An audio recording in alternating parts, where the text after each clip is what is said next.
Now we are all set for an exciting panel discussion, and the topic for today's discussion is the omni-channel magic, creating seamless shopping journeys.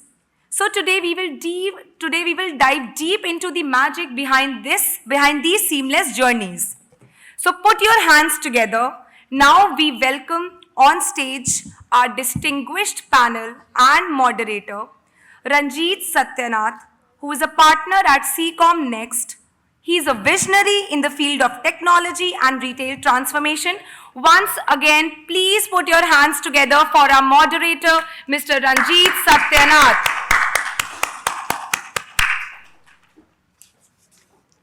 All right. So, sir, you will be joined by an esteemed panel of experts. I will introduce them one by one. So, our first panel is Chris Seng, who is the Asia Partnership Leader, Monday.com. Please welcome on stage, sir.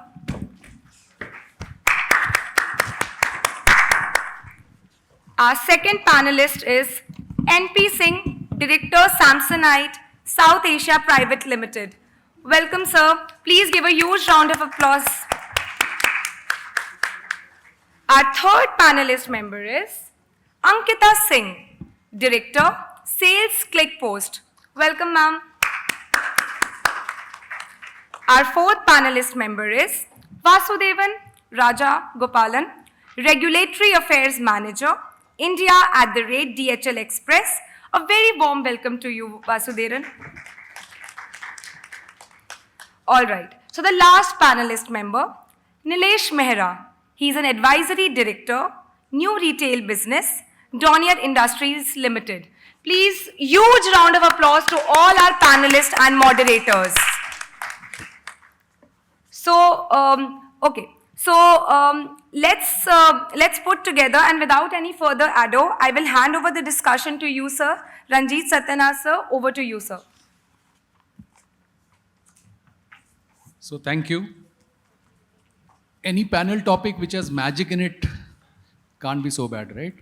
So research shows that 73% of shoppers, when they use multiple channels when they are in their shopping journey, they will visit a mobile app, they will go onto the website, they will come to your store, they may even in between talk to the chatbots that you have set up.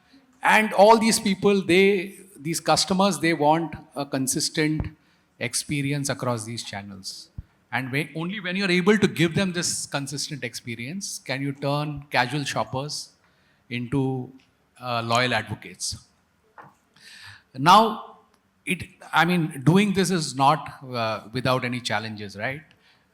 Retailers have to manage their internal systems, they have to manage their data, and while doing this, they have to keep the customer at the center of everything. Now, how do they do it? And technology is the key enabler for this. And any retailer who's managed to adapt to changing technologies, leverage these technologies, and stitch the systems together, they are the ones who are going to succeed more often than not. Now, I have with me here retailers who have created magic with their brands, who have executed on omni-channel very, very successfully. And we also have a couple of service partners who have helped them weave their magic. So without further ado, Chris, my question to you, Monday.com, the company that you represent, if you can, tell us what you do. You are known for creating solutions that help different teams collaborate within the organization. So if you can just take us through the importance of collaboration and how do you, in your case, in your context, manage to do that, and what impact does it have on retail organizations, and how do you help these retail organizations improve their revenue? Yeah, sure. So quick summary about Monday.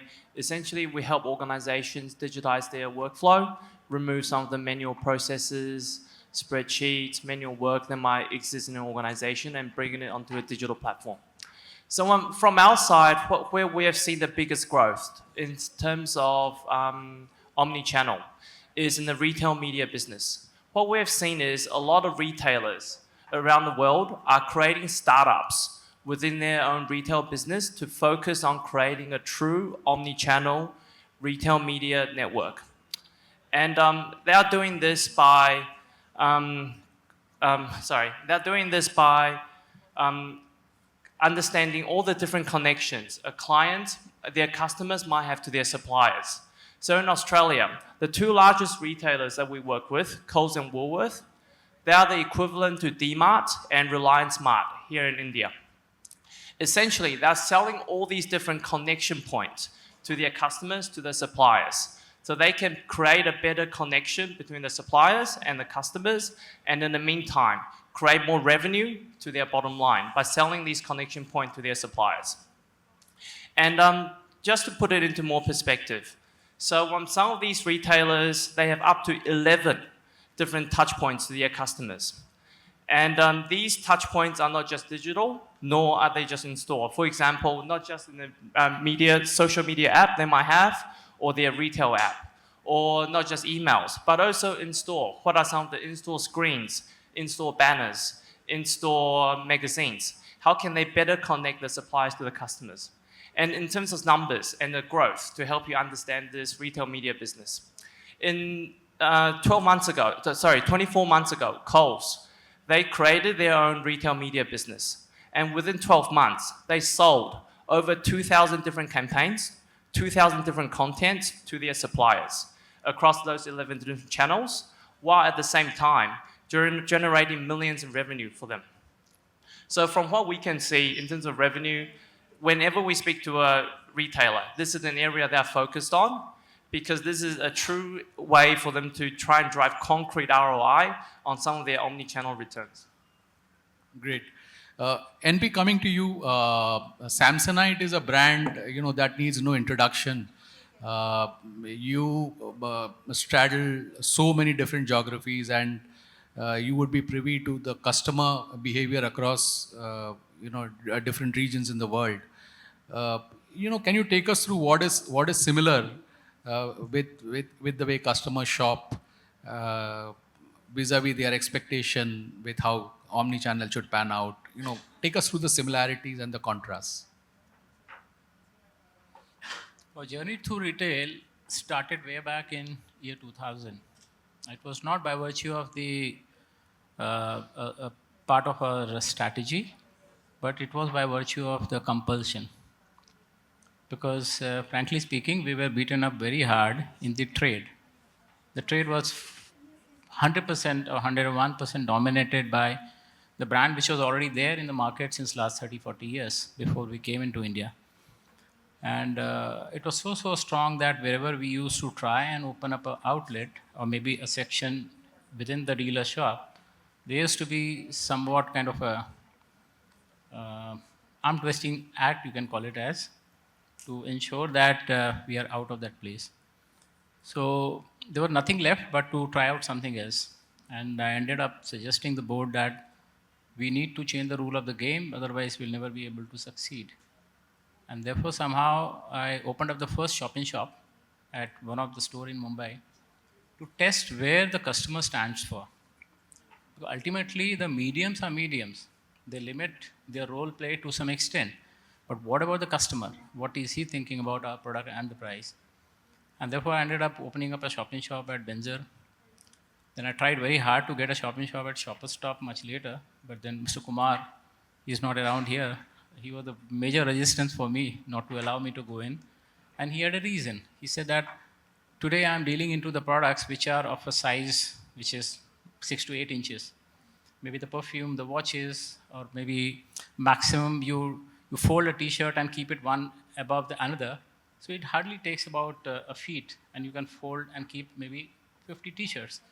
But within that much area, you can only keep one bag. So will that one bag will generate more revenue or 40? And he asked me. So I said, no, the 40 t-shirts, so that you have the answer.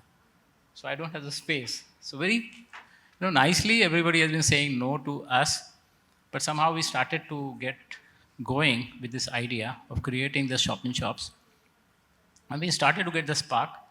And thereafter, again, we tried out Shopper Stop and we got the space. And then we didn't stop before we So, ended which up was the having first 300 retailer stores. that gave you space? Yeah, Which was the first retailer that allowed you shop space? the Benzer at Warden Road. Then there was Akbar release. There used to be one at Kolaba and one at Fort and one at Chimbu. So Kalaniketan, the sari shop, because we had no other space, so we said, why not you sell sari? At the end of it, definitely person has to buy a bag as well, because that was the wedding season. So I thought of cracking at the space there. So somehow we went through a non-traditional route to create space for luggage, which was not the ideal space to sell a luggage. But as I've told you, I have not taken a credit of creating a big story or a drama about the whole thing, that this was a part of the strategy and we started with the retail with blah, blah, blah, blah, nothing like this. But we got into as a part of the compulsion, but somehow we did extremely well. And thereafter, I don't think we have given Samsonite to any dealer. We continued selling Samsonite through the company operated and franchisee operated stores, through the brand stores only. And thereafter, we came out with another brand called American Tourister, owned by us. That was something which we gave it to the trade.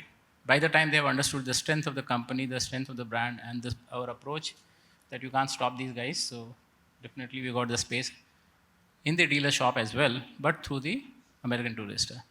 So to cut short the story, we started with the first store in maybe year 2000. Today we operate about 750 exclusive brand stores, probably generating about 2,500 crore rupees of business, which is on autopilot mode, the best way to do business, followed by the Shopper Stops and Lifestyles and the Reliance Mart of the world. So about another 1,000 open outlets. And something like that, we have been managing the retail, the hard, meaning offline. But if at all I have to touch the other point, definitely I can continue and just share that out as well. The offline, the online has been a challenge, like for any other brand. But what we did is that we got into the mode of a SKU rationalization. And therefore, the certain price point, we ended up restricting it to only the store, that you can't buy it from the online, and only the listed products we ended up listing at the online. And primarily it was American Tourister, not the Samsonite, because Samsonite we didn't wanted to dilute the high-end imagery of the brand. And that is how we still maintain. Nobody can claim sitting here in the room that I can go out and buy online Samsonite at 50% off, 60% off. I don't think anybody can claim that, including me. So even I don't get that kind of a discount. So we maintain the imagery of a Samsonite while we do have a very strong presence at online through American Tourister, and now the third brand called Chameleon. So because A, B, and C, you have to represent all the city demographic, and that's how we are handling the Indian market very, very well. And now the India's topmost selling brand, the single luggage brand, is American Tourister. Yeah, so congratulations on that. So, just wondering, you're with multiple retailers. Top two retailers, is it safe to say would be Shopper Stop and Landmark Group? Yeah. So, which retailer gives you more revenue? I must warn you, there are representatives of both companies in this room. See, it's about each category, each channel of distribution generates different kind of the gross margin. But you would have the same category. I mean, similar categories in both retail outlets, right? I'm trying to put you in a spot. I know, but Actually not, because see, the EBOs will have definitely relatively larger space to display. So definitely you will have a more deeper SKU access. And the department store definitely gives you a limited space, so they end up having the limited number of products too. But yes, they are focused. They are more focused toward what price point the customers will hit there. Like for example, I'll give you a very classic example here. If somebody has traveled to Hyderabad airport, they must have seen Shopper Stop, right? In the beginning, the early olden days. And thereafter, the premium retail used to start. The Shopper Stop had luggage, watches, perfume, and some more categories, a reserve category. That means you cannot open a boutique store. But however, I tried out this experiment. I said, let Shopper Stop sell my product as it is. Let me open up a black label store, a Samsonite black label, which was high end. And we had a good fight with Shopper Stop because it was not so easy to convince them. Because they said, it's my reserve. How can you create a hole into it? But I said, no, it will not. It will not trouble you.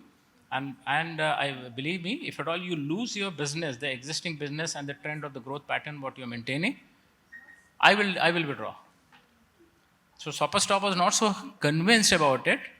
But when I ended up opening up a store, a boutique store, in addition to the Shopper Stop at the airport, can you imagine what must have been the add-on business? Anybody, any guess? Wild guess. If X, maybe a 10 was the number through a Shopper Stop, what was that add-on? Anybody can guess? 20. Okay. The sales at Shopper Stop used to be 8 to 10 lakh rupees. The sales at the boutique store started to happen 40 lakh rupees. 4 times. So in the luggage category, what are the omni-channel journeys that you are having, that you are seeing customers go through? Because that as a category, I don't see like click uh, click and collect. Is that a journey that you see very often happening? Not really, frankly speaking, because obviously, as I mentioned to you, the SKU rationalization stops certain set of customers to only access us through the EBOs because the price point is so well, sliced that you cannot allow and cater to all set of customers through one point of sales. So like the retail stores will have the price point which is starting from certain X amount and above. The entry price point will be at the Shopper Stop and those places, and maybe the value for the money will be only on the online, and therefore they're all segregated very nicely through different channel of distribution. Now, since Mr. Kumar is here, so I must really thank him for really being little tough with me in the beginning, but he was the one who gave me the first shop in shop of India, and from there we started, and now today we are at many hundreds of Shopper Stop. Thank you so much. Okay. So, Ankita, coming to you, so you are a technology SaaS platform, and you connect logistics partners and brands.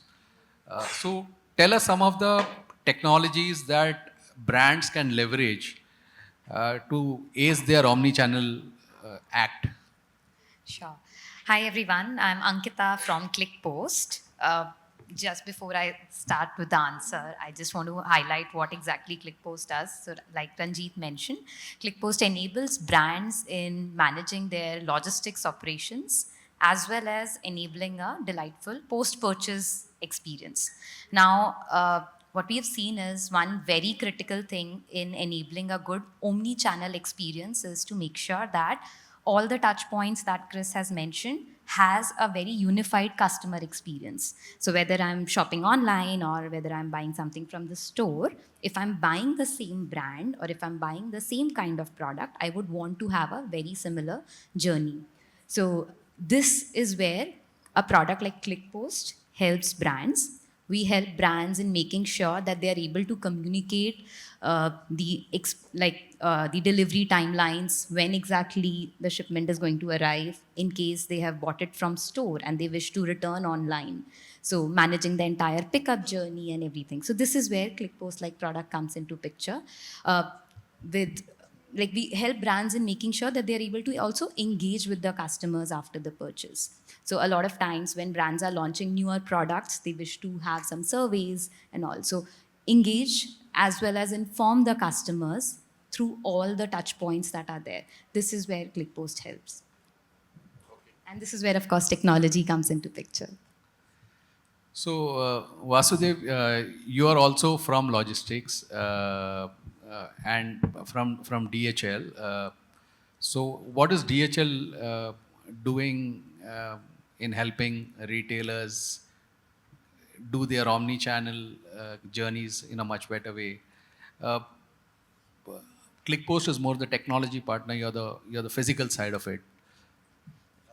And you also play in many other geographies. So if you can just talk us through what happens in India, how is it different from what happens in some of the other geographies that you operate in, that will be helpful.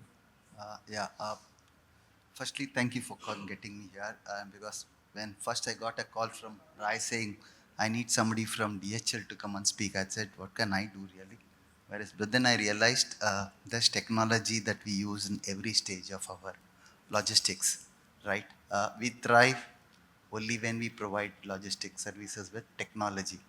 A couple of years back, uh, we had a pride saying if a customer calls us, there'll be a human being who picks up the call and answers within 3 rings. Today, the technology is such that I have a customer service team, but no, the present generation don't want to talk to anyone. They want somebody that they'll just click and they want a solution. That is the technology where we go. She was also telling how youngsters now use Uber. When you call Uber, they don't want to tell where they want to go, or they will not call up to say, where are you? They'll just start clicking and saying, I'm here, you come there. Because over a period of time, that's the technology that is changing. So But first we had as on a retail lighter stores. note, it is the Uber driver who asks, where are you? No, that is also there. And he also sometimes asks, are you cash or is it credit? Right? But having said that, what is happening is in the B2C is getting to be a big time aspect. While the globally, you will have the WCO, that is World Customs Organization, thinking there's revenue loss. There are maybe players who will do undervaluation, but it's only increasing day by day. And here is where DHL comes in. Where, where SaaS players are there, we work with them because then there's an API data transfer from the time we say that you get the order and that order can get converted into an invoice and then you can ship it across. That's one. Technology gives it that, they are able to know if you book a shipment through DHL, within 60 minutes, you will start knowing where the shipment is progressing. It's a real-time tracking. And then every country has got a different process. So we have to really set up some technology wherein we have global trade services as a platform. So if you are sending something to say UAE, you're sending medicine. People will think, oh yeah, I'm just sending one dolo, right? But then you need to have the Ministry of Health approval there. How do you go about it? So that sort of a thing. And now each time, EU comes up with something new. US now comes up with their process where you have to give a 4-digit HS code or a classification. But then how do you really tell a Kalakand, how do you classify a Kalakand? Because the guy in Europe does not know. If he doesn't know, he'll just reject it. Correct? So we have to bring in the technology to say how we convert all the Indian sweets, food stuff, because that's also a lot of stuff is going, right? It's not just commercial. So we convert it using AI, machine learning, and also some human technology, because sometimes everything the machine can't come in, but that's where we use smart technology for customers to come in. And the most important is we all know Amazon, we all know eBay, we all know various other, but then they all also have, because in e-commerce nowadays it's become like if you place an order, earlier we were speaking, you used to have inventory, but now from 2020 onwards, it is manufacture on order. You don't want to keep inventory. So if you don't deliver in say 48 hours, 72 hours, you get blacklisted. So as a service provider, we try to see how we can help the customer in a journey from pickup to the destination. So there is the first leg, there is a middle leg and the final mile. So we need to do a collaboration there. And it's all through technology. In fact, we have come up with something known as label free. If you are an individual shipping goods, so you may not have a printer. So how do you really use, you have a computer, you have your mobile. So we are now looking at a method where I can accept your shipment without a label, but then by assigning something to you basis your order and we stick the label for you. So that sort of process is attached to it. Like, somewhere, do you think companies like DHL have missed the bus by not getting into deliveries like, this quick commerce guys do it? See, it's you can't put your hand into everything. You have to do what is your That is specialized. the only thing apparently. Everybody's. Yeah. Because what happens is we have burnt our fingers also, but we realize what we specialize on, right? So we are good at international deliveries. And over a period of time, if it is quick delivery, what is called it's more on domestic front. So if you are sending something to the US, I would say I'm still doing quick delivery, but I deliver in 48 hours and 72 hours. Otherwise, earlier, if you were to send a shirt, sitting, suppose I'm in Santa Cruz and I'm ordering something coming in 10 minutes, that's within the country. But when you're doing international, it is multi-countries involved because we use the hub and spoke system. So yes, quick delivery is there, but not in minutes. It will be going in, say, hours time. That is the difference. So you're saying you'll not do hyper local for sure, but Yeah, for that, actually, see, DHL, I may have to give a brief, right? We are part of DP DHL, that's Deutsche Post DHL. Okay, DHL, Deutsche Post was like our India Post, which got privatized in 1969. Okay, so we have various sectors. So there is one DHL supply chain who does supply chain logistics in the sense implant logistics, third party logistics, even 4PL. So they'll do the inventory management and they will do the supply chain. Then we have global trade, DHL Global Trade Services, who will do all air cargo, sea cargo. Then you have DHL Express, which does international. And then we have Blue Dart, who will do the domestic front. So Blue Dart does give services, but they have not yet come into the, quick delivery aspect, because that's a lot of science behind it. You have to do a lot of people behind it. It's a different ball game altogether.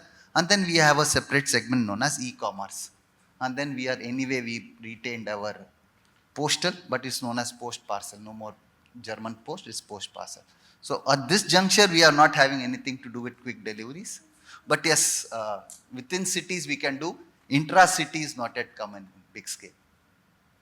yeah, the scale and the technologies required for that are quite different from what you must have already had. Correct. In fact, we can get the technology. Technology is not the issue. When it comes to quick services, it's the human being on the ground who will make the difference.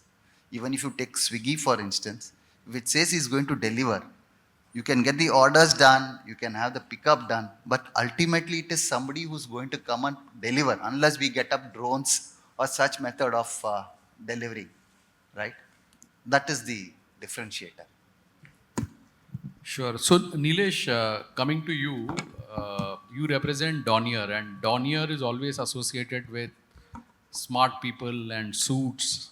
So, so if I were in the market for suits, would I really come to the Donier website, or are you doing omnichannel with other categories within Donier? How is omnichannel playing out for you? Yes, very aptly asked. That's the stage where Donier is now. So, whosoever remembers, Donier is basically a suiting provider, and Donier has always been a B2B player all these years into large-scale manufacturing and wholesale. We touched retail counters through, he mentioned about his Samsonite journey, through tailors and retailers like MBOs who, eventually convert those fabrics into garments. We've not gone D2C as yet, and there has not been any compulsion so far, I guess, because the fabrics and the brands that Donier launched in suitings were well accepted. Eventually, we had to evolve. And as the new generation of promoters started moving into the business, they thought of now getting into the new age businesses. So we are about to launch a brand which itself, denotes the word new age, which is called Neo Stretch. So Neo itself means new age, and that's where we are. And very rightly asked by you that, how are we going to address it, especially launching now, of course, with the powerful backend of Donier Industries. So we came up with, the understanding of what's happening in the current era, which is we call the decade of post 2020. And, we said that we will be a FDEQ kind of a brand where we will be omnipresent wherever the customer flirts, which is the F, D, which is wherever he discovers the brand, and E is for experience. So we'll try to give omnipresent experience everywhere. And lastly, and most importantly, which DHL is left as yet is the quick service. So, from QSR to QSB is what we are targeting, that if we can be a quick service brand using all possible technology, logistics, and whatever is available right now, we should be able to build a better brand for the consumer and as per his habits. So technology as a service, I believe personally, has now become technology as a habit. It's a habit now for us to very quickly search anything through technology, through discovery, through all possible apps and everything. And that's where we are. We are at the stage of launching. We'll targeting Diwali as our first launch. So of course we'll launch our website first, as you very rightly asked. So you'll be able to buy any kind of suits and products that we are going to offer through our website, as well as then we will be parallelly launching the stores, which will be in a gap of 3 months. And of course the idea is to launch it omni-channel right from the day one, where we will integrate the, as we call it, the order management, customer management, and inventory management together, and use content to commerce. That's the strategy. We are here for all of you to discover us gradually. Okay. Chris, how can retailers leverage the technologies that Monday.X offers to capture the benefits of omnichannel? Yeah, so in the example I gave earlier, the retail business, running a retail media business is extremely complex. Not only does it involve the marketing or content team, but it involves the pricing team, the range team, the inventory team, the legal team, to actually make sure the products are advertised actually adheres to government guidelines, as well as some of the stocks they have in stores. And as we know, retail is known to be a fast-moving industry, and we can't afford to be slow. And for the retailers we work with, they couldn't rely on the traditional enterprise software that takes months to implement, and sometimes days or if not weeks to make any small changes. And that's why the likes of Target, Coles, and Woolworths decided to partner with Monday to help them streamline their operations. So some of the things they needed to run a retail media business was firstly helping their sales team. Their sales team needed a CRM to track opportunities, to close these opportunities. And after an opportunity closes, it needs to move to a supplier onboarding process. These suppliers may have already been working with Coles selling a product, but it may not be currently working with them to sell buy these particular media from Coles. So they need to onboard them as a new supplier in that instance. And after they're onboarded, they need a system for these suppliers to brief the supermarket on, okay, these are the campaigns I want to advertise. I want to focus on ABC product on your 5 different channels. And then after this brief comes in, the supermarket, the creative team themselves need to be able to triage these requests to the people on the creative team who have capacity to take on these tasks. And then after that, they need to work with the relevant agencies, because sometimes some of the creative works are outsourced, to make sure these campaigns content can be delivered on time. And lastly, I just talk about approvals. All these different teams, they need to be engaged to make sure we follow government regulations, make sure we are advertising goods that we already have.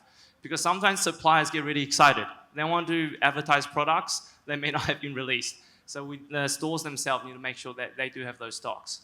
And to tie it all together is reporting, to actually make sure not only do we have great internal reporting, but more so for the suppliers. Make sure the suppliers can see how these different contents are going and how they're tracking, but also to the different digital agencies they might be working with. So hopefully you can see it's a multifaceted and quite a complex business that touches a lot of the different part of the supermarket. So to streamline it, what we have seen is a lot of these large retailers choosing to partner with just one software company to run it end-to-end to avoid these different confusions. And maybe just a point around omnichannel. So it's commonly known as it's commonly held as the third digital development that's happening right now. First was search by Google, and second was actually social by Facebook Meta, but now is actually omnichannel. And the reason is the amount of data that's actually available to you or retailers here in the room today.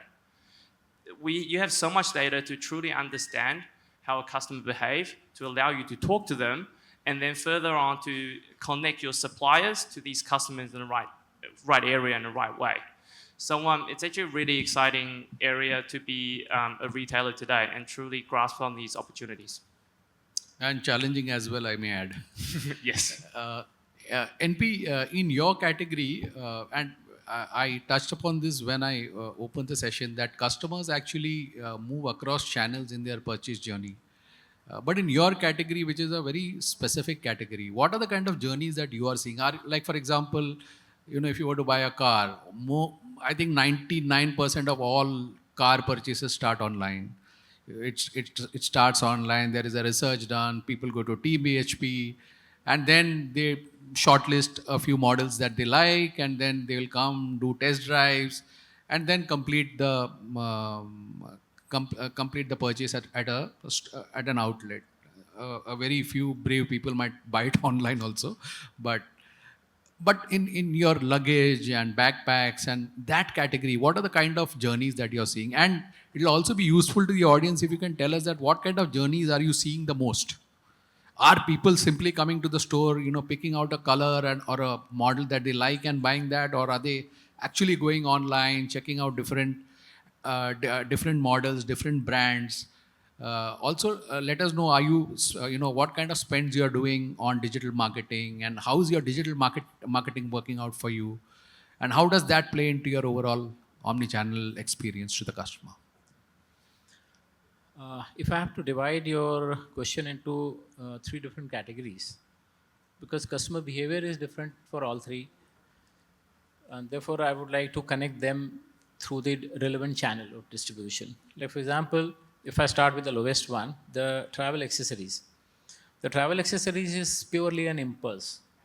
Nobody would go online to check how the eye mask works and then what is the price and all those sort of things. Or maybe a neck pouch or a passport cover, or maybe an identity tag for your luggage, or maybe the back cover or laptop sleeves, those kind of things. So do not really needs any kind of a research. Largely, it goes by the impulse, and that happens at But the you can create a lot of impulse online. So for example, Yeah. to give you my personal example, one of the brands that I liked, I went online and I saw a YouTube video.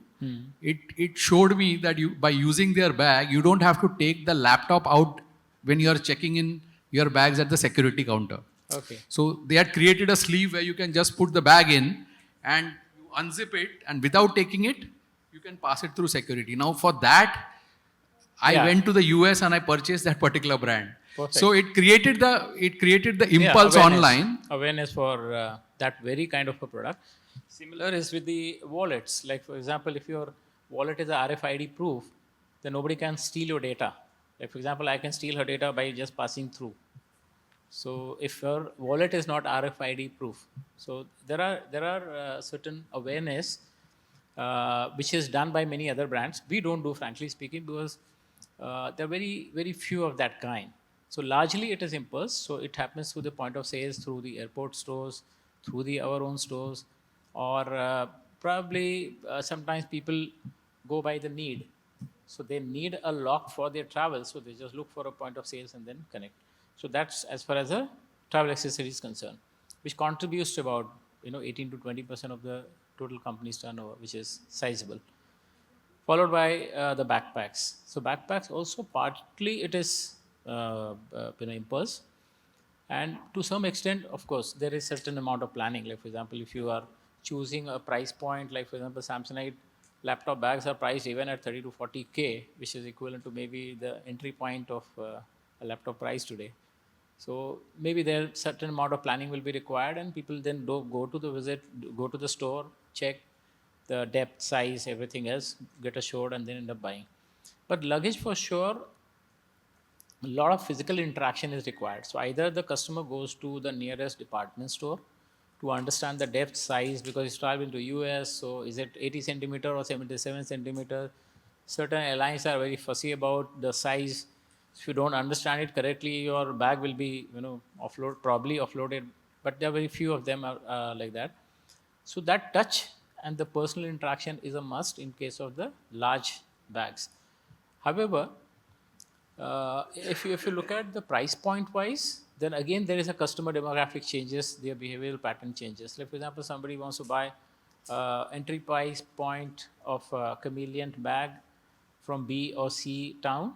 He goes online and simply orders it because he is clear what he's buying. So he wants a Kevin bag, he wants a Shadi wala bag, so he ends up buying.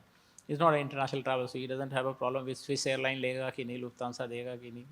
There's no such problem. So they end up buying. A lot of online sales are happening for American Tourister as well as the Chameleon. But Samsonite largely is through the point of sales, that is offline, through the stores, the brand stores, and the department stores. So that's how the behavioral pattern changes from the brand to the brand and the category to category. So there's no one straight answer for me as a company, but by category, people behavior is this. Are you ever planning to bring out a bag which you can control through an app? I know the airlines have banned it, but The bag, I didn't get you. you can, some of those bags that you see that you can control, it will follow you around.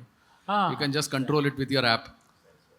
See, there are few things which we avoid as a brand because see, our brand is it's an iconic brand.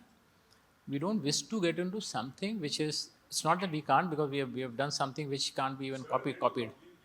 Yeah, the one which, thank you, I was not realizing that. So, like the bags which you're talking about, it's more of a, I would not say that it's not right, but you have to question that how far it can take you. So, for example, you're at Changi Airport or you're at maybe the Dallas, so how far it can take you, the battery power, the functionality aspects, and definitely few more things will come up. So Samsung has been known for the innovations, number one. So these things are something like which will not require the right hand part of the Samsonite to do that. They can just do it with the left hand. But then they don't wish to get into something where these questions are not answered properly. Because if you remember the few of the ads of Samsonite where the bag has been crushed by a road roller and then you again bring it back to the shape.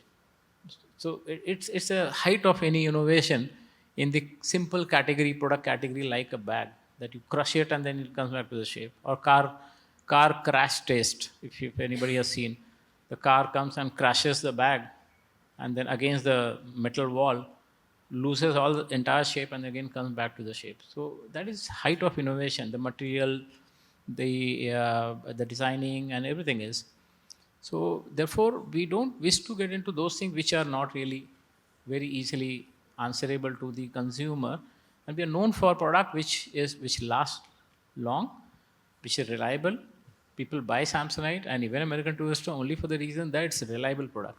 And They at the don't give same up. time, very light, especially when you're traveling by low-cost airlines. Yeah, of course. Yeah. Definitely that comes as a bonus. Yeah. So Ankita, I think no discussion on technology will be complete without mentioning the word AI. And how is AI and the new age technologies helping to improve customer experience, especially when it comes to customers' interaction with retail brands? Right. I hope I'm audible. Yeah. All right. So AI and ML, both of them, like the technology part. So right now, what we see is retailers firstly have to be ready with like to enable omni-channel. There are a lot of things that they have to be ready with. That is basic integrations, making sure that their inventories are synced, making sure that they have logistic service providers for making like for enabling all the touch points. Now on top of it, like how the customer experience could be further improved, that is through these new age technologies, maybe through the data that is already collected. So as we are progressing with more and more brands coming or doing omni channel, we have more and more data, and this data can be leveraged to make sure that the customer experience is Can you improving. give me examples of data that you're capturing? Yeah. So, for example, how much time does DHL take from location A to location B? So, capturing that over a period of time and understanding that, okay, during these times they take longer, or for this kind of products they take longer, while for other products it is comparatively short. Like, for example, now sale season is coming up, so we know that there are going to be blockages. So this is where the data comes into picture. Now we can inform the customers that there are going to be, there are going to be delays, or what exactly would be the time of delivery. So as we progress, customers would want to know that timeline on when exactly the shipment could be delivered.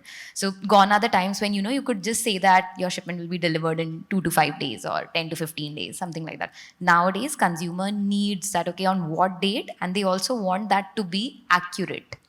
So this is where AI, or basically data, can come into picture in predicting the accuracy of timelines.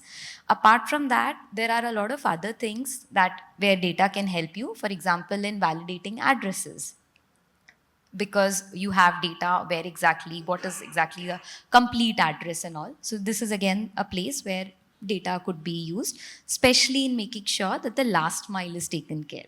So a key thing that enables omni-channel is, of course, the last mile delivery as well. So this is where we feel that data could be. Yeah, so I've worked in some retail organizations, and I've also been in discussion with certain retailers. One of the, I think, pressing needs of the industry is, see, there are several kinds of products for categories like grocery, fashion, and all. It's not a big challenge, but when you are transporting, say, a double door fridge or an air conditioner, and you have a tempo with several of them. Now, when I'm doing my route planning, if I actually know that on my route, what is the size of the road, uh, what are the times when there are traffic restrictions, which are the buildings in which lifts are not available, or lifts are not allowed to be used by delivery people, and these are all typical data points which are relevant in India, and they play a big role in making sure the last mile delivery experience for the customer. So I was just wondering whether you capture these data points, because that's really going to help you and your systems predict to the customer more accurately when their delivery is going to reach them. Right, absolutely. So this is exactly what these are exactly the data points that ClickPost captures. Also, like apart from these, there are also details, or there are also exceptions that come into picture. For example, a lot of times brands get the notification that this particular shipment has been delivered, but the customer says that it is not delivered. So making sure that exactly latitude, longitude is actually captured for the brand as well. So those kind of data points also help in making sure that brands as well as the customers know details related to the delivery. Of course, whatever you have mentioned, all those kind of details, if the service provider is providing to ClickPost, we can capture and we can share it with the customers as well. So same question to you, Vasu, from a DHL perspective. Very true, basically what you spoke of, like if I have to do a pickup or a delivery in, say, Mumbai or Delhi, we call what is known as route optimization and management system. Because we have to know, sometimes we do what is known as a sweep. Everybody wants to give their shipment, say, by 7 o'clock because they are leaving by 7:30. So I can't put everybody there, right? So we will have one vehicle that will go and pick up loads from, one is shipments are being picked up from various locality. Then there's one more vehicle that goes midway, collects the shipment and goes across, so that they are able to do more pickups. And you rightly said it's not just about the courier taking it up. There are times when, because when we do Gemba ride, right, we need to invariably remove the shoe, go to some shops, they say no shoes. Then you go to a place like, say, Jogeshwari. Those are all really innovative people who are doing business. But then you will see a sudden steep climb. So how does it do? But when we do that, we have our, one is the systems are there. We use this tools which we have in house of Rome. Second, we also have what is known as PD boards.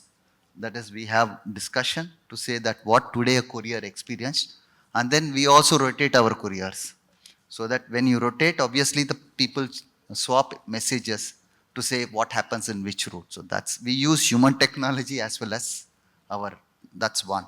On the other aspect, as she was saying, it could get delayed, etc. We have what is known as quality boards. We move millions of shipments across. So we have our own green, orange, red. So when something is moving to orange is when we realize, oh, there's something going wrong. Customers, if they are told in advance that there is some issue, please expect some more delay. They're more comfortable. But if you don't tell them at all, that's the worst thing that could happen. So what we do is we use our technology, what is known as estimated date of delivery, right? So we do those tracking using systems and we know what is happening. Like she's very right in saying sometimes if you have, let's say, you had these volcanic ashes coming, which really disrupted Europe, correct? So then we need to proactively communicate. So the data finds a big, because we take the email ID, we take the mobile. Plus, when things are really getting delayed, nothing helps more than a call also. Of course, now with the present generation, we are changing. We're trying to see if we can put messages to them. And nobody likes to really get stories. So we need to keep it very brief, even smaller than the Twitter of 40. You keep it much sharper saying what is happening. The first question they ask is when it will be delivered next. So data plays a part. Secondly, it is we have seen this Rakhi, like we use this, there are some special occasions. So there is Rakhi, for instance. So we have seen in trends, now we have started using Google and various other social media to understand if customer does go and check in those areas, we have technology to say, then we reach out and say, do you want to send Rakhi? We make it life easier for you. And then we are finding that Rakhi Express is really doing well. At one time we were doing Mango We have a Express. product called Rakhi Express. Rakhi Express, right? And we had Mango Express also, but then somehow Mango Express. Mango Express. But then because of the FDA regulations in US, Indian mango, they need. But then we still started doing. So now things are really changing. If you see, even there is this Nasik, there is this company called Two Brothers. They're sending almost everything that is there. They have done and we support them, move it across. So there can be really different items. Like there's this guy in Muradabad who makes dresses, like how you have Game of Thrones. So he sends those dresses there. So we will try and supply. So we need to really know what is the customer wants, and that only technology can help us. So do you track each and every shipment of yours through a sensor or through a GPS tracking device? We do have lat long, like she says, when I deliver. If somebody says it's delivered and it's not there, the first thing we'll do is Suppose I'm a B2B customer of yours and I want to send something to the UK, for example, and say it's a expensive consignment. So will I be able to know that right now the shipment is somewhere above Iran? so yeah, you will know because you will not get a real time thing because we have not yet put in RFID because of there are cross border regulations also. But then you will know where your shipment is, whether it's gone from, because we follow the hub and spoke system. Express So runs you'll on know hub. which hub You will or know. which spoke You will it know is at. exactly where it is going across.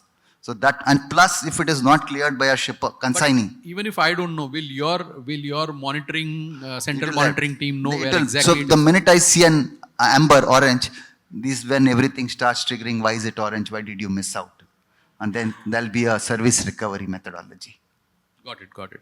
So, Nilesh, Donier has, since the time I think you became a brand, build your loyalty based on the product quality. How are you now, leveraging the different channels to build loyalty across other parameters as well?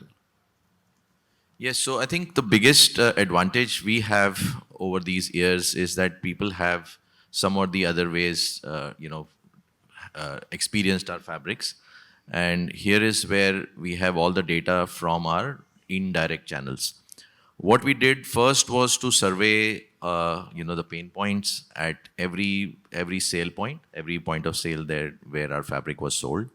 And from there, we captured a lot of interesting insights. One of them I would love to share to the audience is that most of the retail shops that you go where you want to buy a fabric and then get it stitched by the tailor, your two biggest challenges you face is that what kind of fit or what kind of style will look good on me.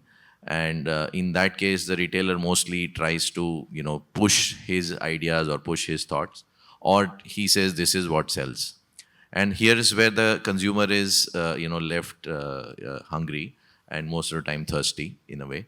And that's where the biggest gap lies, where if we use technology, if we use, all possible tools to guide them, how it will look on their body. So which is what we are now developing with a company called Try 3D. They've already evolved. We are going to, work closely with them to build something for our store.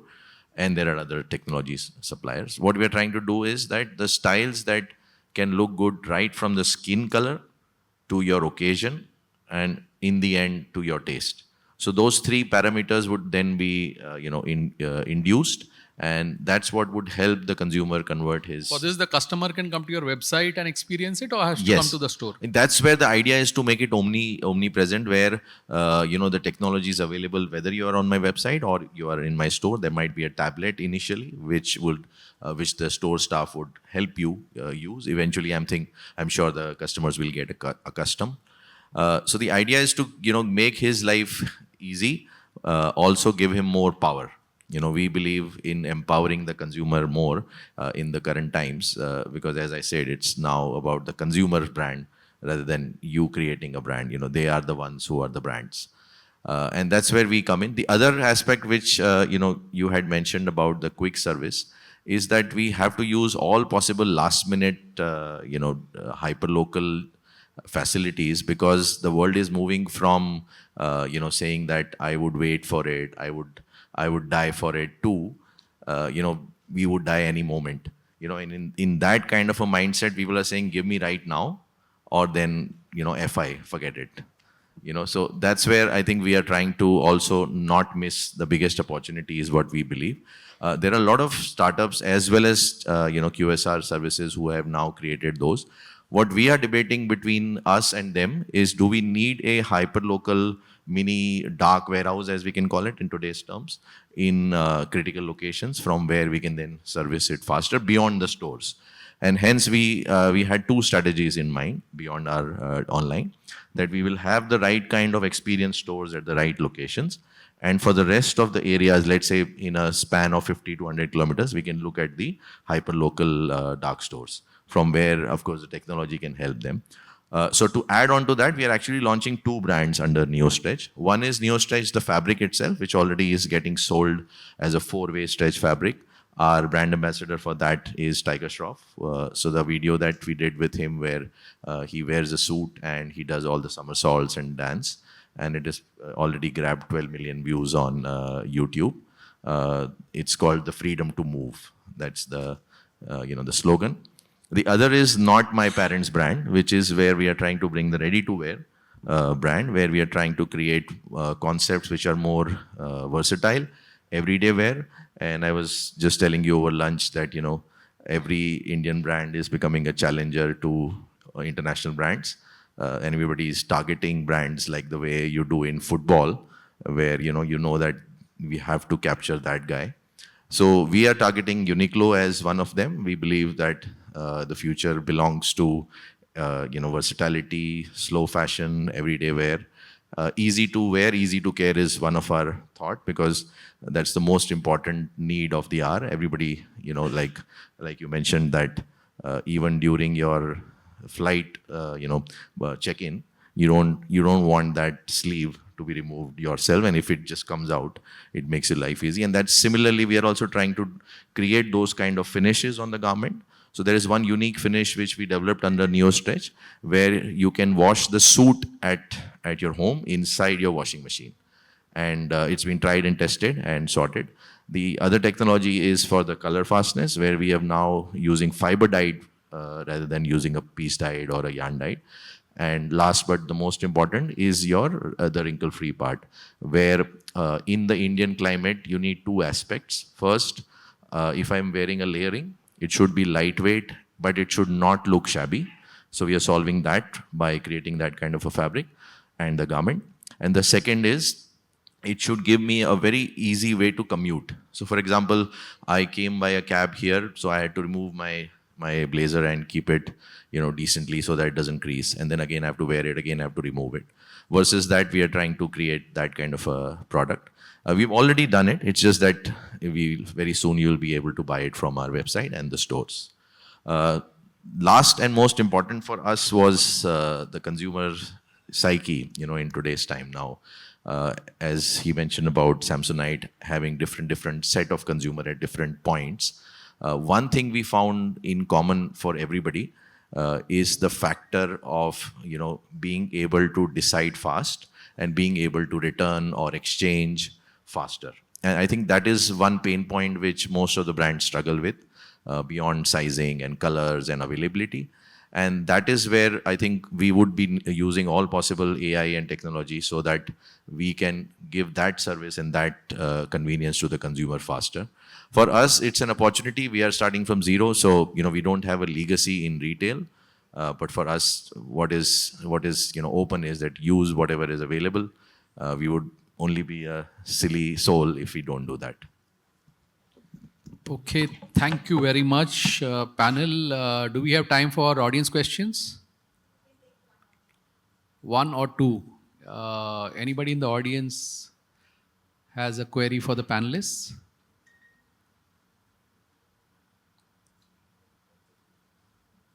None?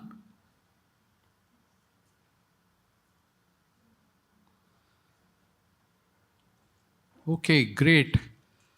Thank you, panel, for a wonderful discussion. I learned a lot. I hope the audience has too. Thank you once again.